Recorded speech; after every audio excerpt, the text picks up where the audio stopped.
Hello, magandang araw po sa lahat. Pakilala po muna ako ulit. Ako po si Joseph Tan, isa pong Certified Safety and Security Practitioner and a Certified Security Trainer. So, welcome po ulit mga followers sa part 3 po ng ating video.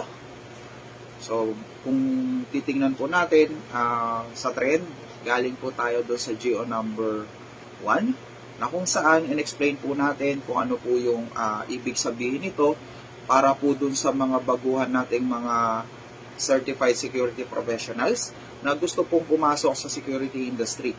So, yun nga po, nabanggit ko kanina.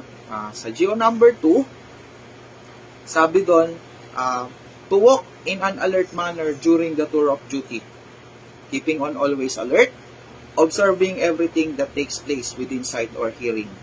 So, sinasabi doon na to walk.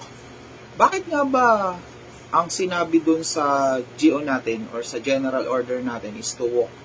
Kasi kung titingnan po natin, pangkaraniwan na nakikita po natin sa ating mga 5-9s, sa ating mga security personnel, sa kanilang tour of duty, pangkaraniwan sila po ay nakaupo or nakatayo. Bakit hindi sinabi doon sa general order na to stand or to sit?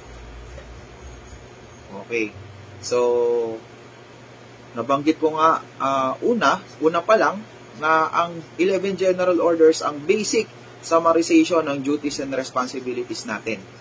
Binanggit sa general order na to walk kasi kasama po sa ating duties and responsibilities ang mag-conduct ng roving activity bilang mga security personnel.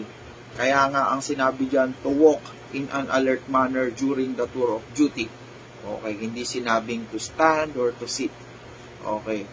And isa pang pinaka term dito na ating panghahawakan is to walk professionally.